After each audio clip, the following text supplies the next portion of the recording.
welcome back everyone to your own channel Drishti IAS English. My name is Pragya, and in today's interesting episode of Environment Primer, we are going to discuss a very pressing issue that is troubling our paradise on earth.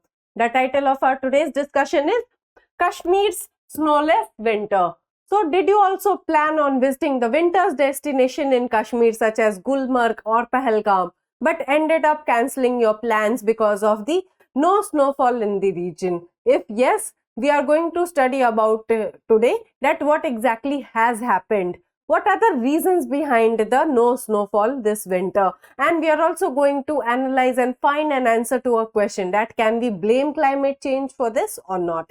In this discussion, we are firstly going to study about dry winters in Kashmir. Then we are also going to understand the phenomenon of western disturbances and how do they impact the Indian climate. Then we are also going to see the El Nino impact. We are also going to see the implication of having a dry winter in Kashmir. And lastly, we'll see a practice question for your prelims examination and a practice question for your mains examination. So if I talk about the background of our today's topic, the winter destinations in Kashmir such as Gulmarg and Pahalgam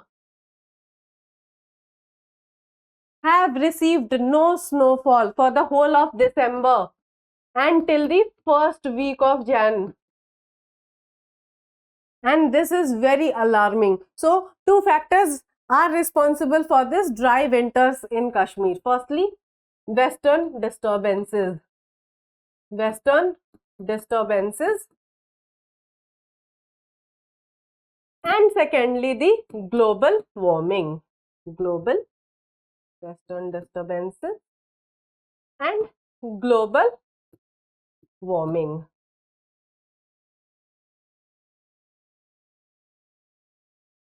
So basically, it can be attributed to these major factors such as the western disturbances, the lack of western disturbances this year, and definitely to the global warming. So this brings us to the moot point of our discussion today, that why there is no snowfall in Kashmir, or why the winters are dry in Kashmir this year.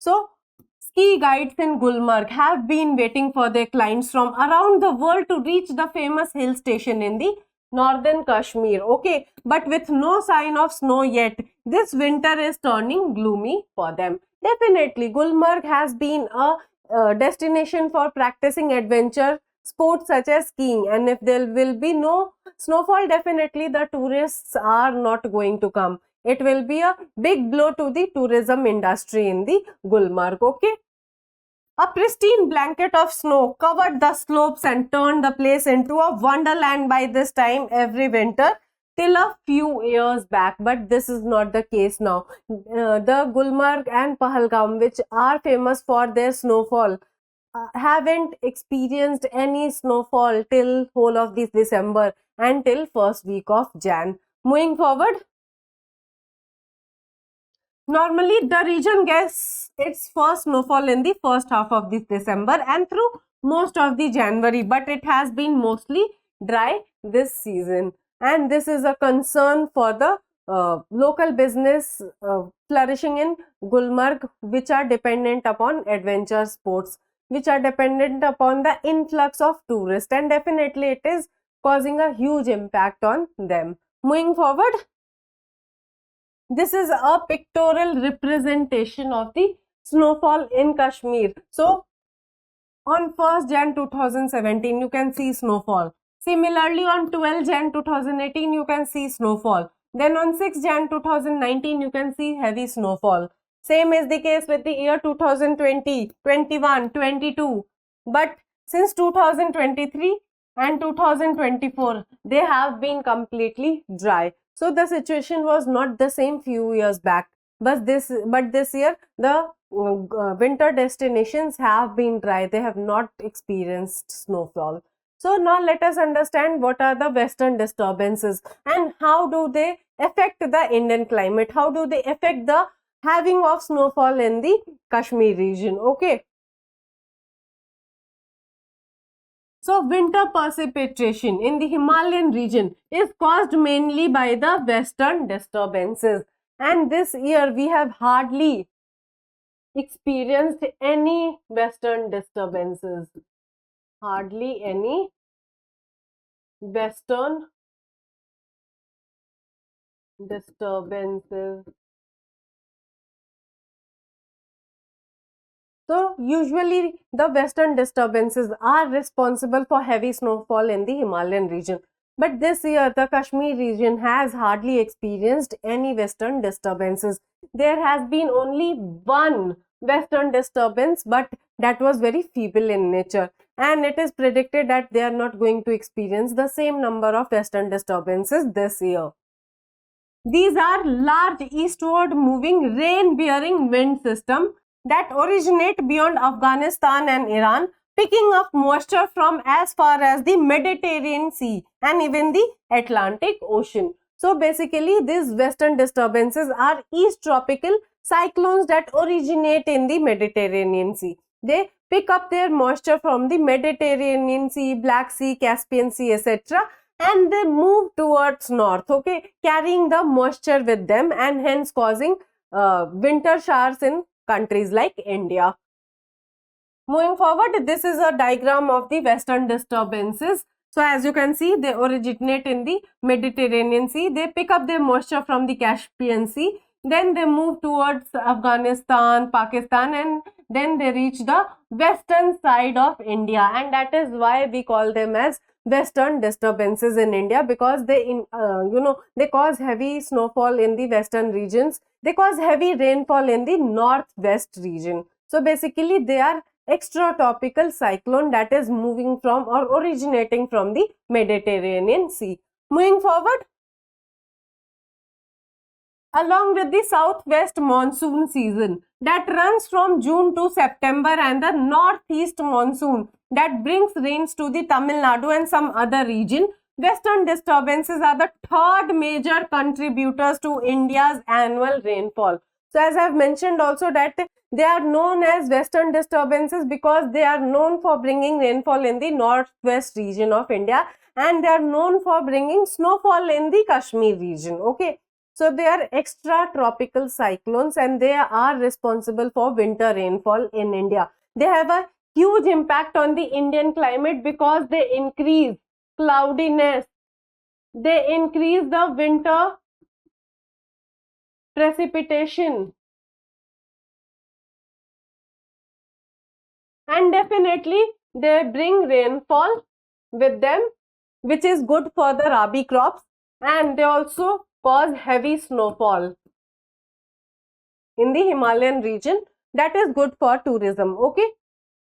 During winters, about 4 to 6 western disturbance events happen every month on an average. But as I have mentioned, that hardly any western disturbance has happened this year. We have only experienced one western disturbance, and that too was very feeble in nature.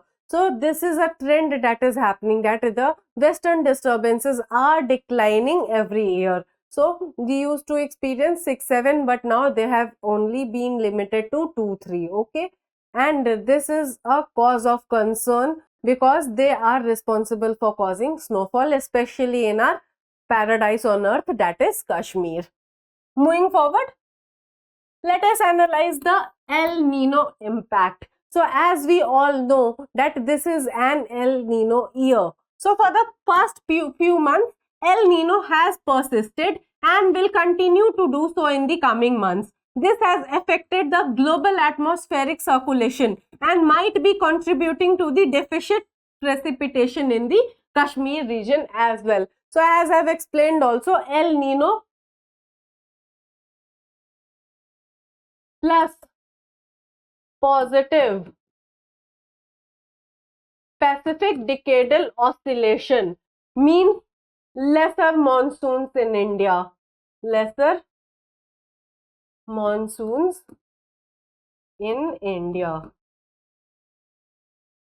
So I have explained this when I was discussing the Pacific decadal oscillation. So definitely El Nino plus positive Pacific decadal oscillation is responsible for global warming, is responsible for lesser monsoons in India. It is not good for the Indian monsoon. So even in the absence of El Nino, some years had seen very less snowfall. In recent years, that is 2022, 2018, 2015, 2014, 1998 and 1992 were dry. So you can see that the whole decade has almost experienced a dry spell in winters. And if you talk about the climate of Srinagar, it is equitable to the climate of Delhi. So can you blame the El Nino only, or you'll have to blame the climate change also? Because global warming is happening and we are facing the worst impact of the climate change. So let me know in the comment box below, what do you think about it? Moving forward, let us analyze the implication of this dry winter in Kashmir. How is it, disturbing the local economy in the Kashmir? So it has both short-term and long-term impact. So the long-term implications include the generation of less hydroelectricity. Because of less monsoons, the jet streams are drying. There is a groundwater crisis already being faced by the Indus Valley Basin. An increase in the rate of glacier melting and an adverse impact on the drinking water supply, since scanty snowfall means very little recharge of the groundwater. And what are the short-term impacts? A dry spell can result in an increase in the forest fires, agricultural drought and a drop in the crop production. Basically, it is impacting the production of apple. It is impacting the production of saffron. And definitely it will cause an early spring,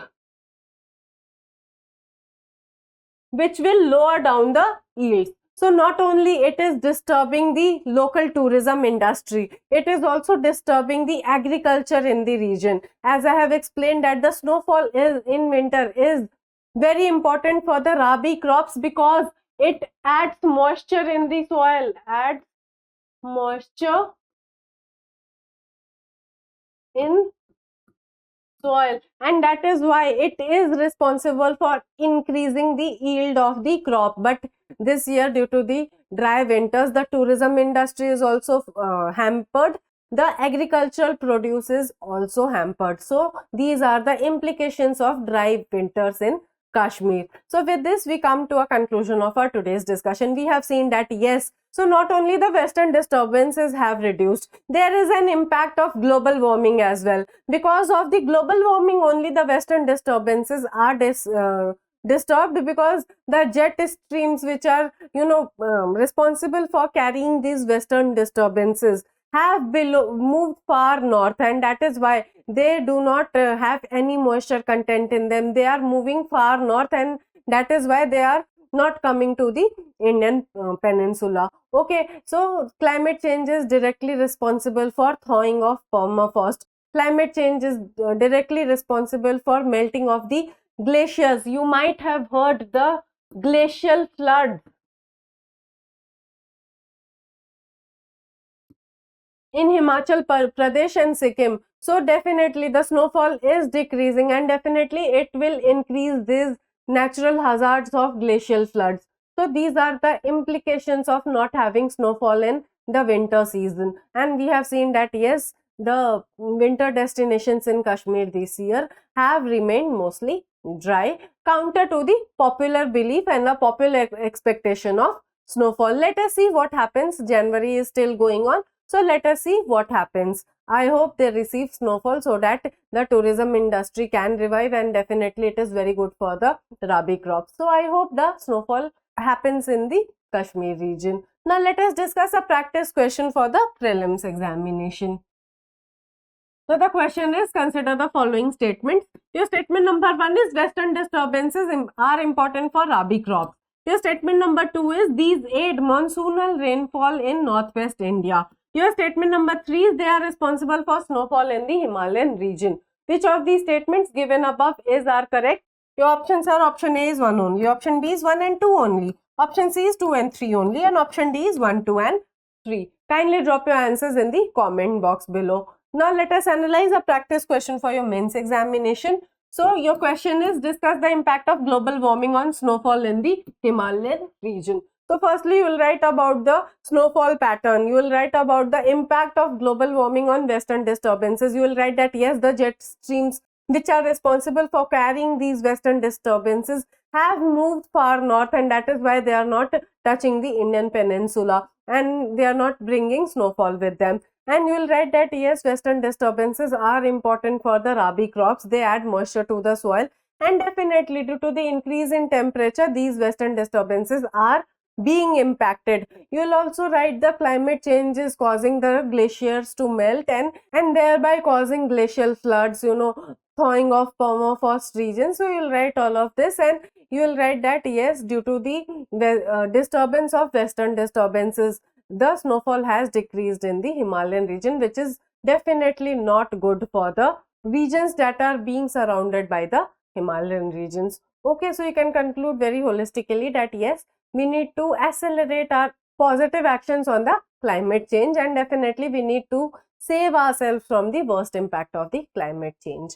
I hope this session was insightful for you. If you liked today's discussion and found it to be helpful, kindly like the video and subscribe to our channel for more such updates. Thank you. For more informative content, like, share and subscribe, and do not forget to press the bell icon to get the notifications.